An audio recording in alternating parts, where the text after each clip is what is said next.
രാവിലെ വീട്ടിൽ നിന്ന് പുറത്തേക്ക് ഇറങ്ങുന്നത് അച്ഛനോടൊപ്പമാണ്, കൂട്ടിന് ഒരു മഴയും. അതുകൊണ്ട് തന്നെ ഇന്നത്തെ പ്രകൃതിയുടെ സ്വഭാവത്തെ കുറിച്ച് ഒരു ഐഡിയ ഇല്ല. പക്ഷേ A4 എത്തുമ്പോഴേക്കും ആ സ്വഭാവത്തിന് മാറ്റം വന്നിരുന്നു. രാവിലത്തെ SFL മീറ്റിംഗ് ഒക്കെ A4 ഉള്ളിലായിരുന്നു. അത് കഴിഞ്ഞിട്ടാണ് ഞാൻ വർക്കിന് ഇറങ്ങുന്നത്. രാവിലത്തെ മഴയൊന്നും ഉച്ചയായപ്പോ കണ്ടില്ല, പൊരിഞ്ഞ വെയിലായിരുന്നു. ഒന്ന് ഫുഡും കൂടി കഴിച്ചു കഴിഞ്ഞപ്പോ ആ ചൂട് വല്ലാതെ കൂടി. വിയർത്തിട്ട് കളിച്ച IM വിജയൻ വഴക്കു പറയുന്ന പണ്ടൊരു കോമഡി സെലികുമാർ പറഞ്ഞു, ചൂടൊന്നും വകവെക്കാതെ വർക്ക് കണ്ടിന്യൂ ചെയ്യുമ്പോഴാണ് ചെറിയൊരു ആശയക്കുഴപ്പം വരുന്നത്. കുറച്ചു ദിവസങ്ങൾക്ക് മുമ്പ് വണ്ടിയുടെ സീറ്റിലാരോ ബ്ലേഡ് വെച്ചിരുന്നു. ഈ അടുത്ത 2-3 ദിവസത്തെ മഴ കാരണം ആ സ്പോഞ്ചിലേക്കൊക്കെ വെള്ളം നിറഞ്ഞു. അതിപ്പോ എന്നെ ഇരിക്കാൻ സമ്മതിക്കാതെ ബുദ്ധിമുട്ടിച്ചുകൊണ്ടിരിക്കുകയാണ്. ഇടയ്ക്കൊരു ഗ്യാപ്പ് ഇട്ടപ്പോ ഞാൻ അതൊന്ന് ചേഞ്ച് ചെയ്യാൻ വേണ്ടി പോയി. എന്റെ പില്യൻ സീറ്റ് ഭയങ്കര മോശമാണെന്നാണ് പലരും പറയാറുള്ളത്. അതുകൊണ്ട് തന്നെ അത്യാവശ്യം കുഷനൊക്കെ ചെയ്തിട്ടാണ് ഈ പ്രാവശ്യം സീറ്റ് ഉണ്ടാക്കിയത്. ആ പരിപാടി കഴിഞ്ഞപ്പോഴാണ് എനിക്ക് ഇന്നലത്തെ കോള് റിപ്പീറ്റ് ആയിട്ട് വരുന്നത്. പിന്നെ ഞാൻ പോയത് അങ്ങോട്ടേക്കാണ്, മാവൂർ ജംഗ്ഷനിൽ സ്ഥിതി ചെയ്യുന്ന ഇന്ത്യൻ ഇൻസ്റ്റിറ്റ്യൂട്ട് ഓഫ് കൊമേഴ്സ് ലക്ഷ്യയിലേക്ക്. അവിടെ ഇന്ന് എനിക്കൊരു എക്സാമിനേഷൻ ഉണ്ട്. 1 മണിക്കൂർ നീണ്ടു നിൽക്കുന്ന ഒരു എക്സാമിനേഷൻ. അതിന് വേണ്ടിയിട്ടുള്ള ഒരു ഗ്യാപ്പ് ഒക്കെ ഞാൻ മാനേജറോട് സംഘടിപ്പിച്ചിട്ടാണ് അതിന് പോയത്.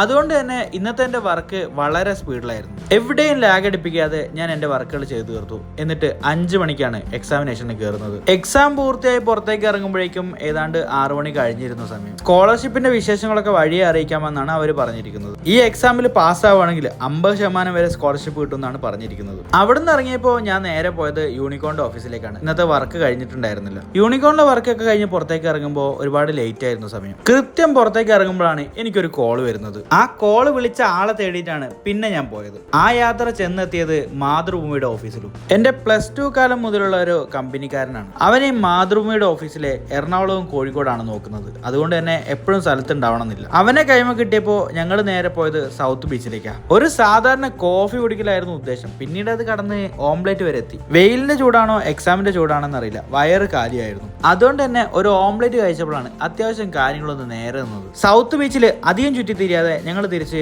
മാതൃഭൂമിയുടെ ഓഫീസിന്റെ ഫ്രണ്ടിലെത്തി. ഒരല്പനേരം പഴയ കാര്യങ്ങളൊക്കെ സംസാരിച്ച് പിരിയാമെന്ന് കരുതിയ ഞങ്ങളെ മഴ അങ്ങ് കുടുക്കി കളഞ്ഞു. എത്ര മണിക്കൂറുകളാണ് പിന്നെ ഞങ്ങൾക്ക് അവിടെ ചെലവഴിക്കേണ്ടി വന്നതെന്ന് എനിക്കൊരു ഓർമ്മയില്ല. സത്യത്തിൽ അത് നല്ലൊരു കാര്യം തന്നെ ആയിരുന്നു. ഈ വരുന്ന ഞായറാഴ്ചയുള്ള മീറ്റപ്പിനെ കുറിച്ച് സംസാരിക്കാൻ വേണ്ടി മാത്രമാണ് ഞങ്ങൾ ഒത്തുകൂടാൻ തീരുമാനിച്ചത്. പക്ഷേ ഈ മഴ ഞങ്ങളുടെ പഴയ കാലത്തിലേക്ക് ഞങ്ങളെ തിരിച്ചു കൊണ്ടുപോയി. മണിക്കൂറുകൾ ഞങ്ങൾ അവിടെ നിന്നു എന്ന് പറഞ്ഞല്ലോ. ആ മണിക്കൂറുകൾ അത്രയും ഞങ്ങൾ പഴയ കാലത്തെ കുറിച്ച് സംസാരിച്ചുകൊണ്ടിരിക്കുകയായിരുന്നു. ചിലപ്പോ ചിലത് അങ്ങനെയാണ്, നമ്മൾ എത്ര ശ്രമിച്ചാലും അത് ഉണ്ടാക്കാൻ പറ്റില്ല. അത് താനെ ഉണ്ടായി വരുന്നതാണ്, അല്ലെങ്കിൽ സാഹചര്യങ്ങൾ ഉണ്ടാക്കുന്നതും. പഴമക്കാർ ഇതിനെ വിധി എന്നൊക്കെ വിളിക്കും. എന്തൊക്കെ പറഞ്ഞാലും അതൊരു നൊസ്റ്റാൾജിയ തന്നെയായിരുന്നു. സംസാരിച്ചൊടുവിൽ തൊണ്ട പറ്റിയപ്പോ ഒരല്പം വെള്ളം കുടിച്ചിട്ടാണ് ആ സംസാരം തുടരുന്നത്. മഴ എപ്പോഴും ഞങ്ങളുടെ സംസാരത്തിന് കട്ടയ്ക്ക് കൂടെ നിൽക്കുകയായിരുന്നു. ഒടുവിൽ ഏതാണ്ട് ഒരു 11 മണി കഴിഞ്ഞിട്ടാണ് ഞാൻ അവിടെ നിന്ന് പോരുന്നത്.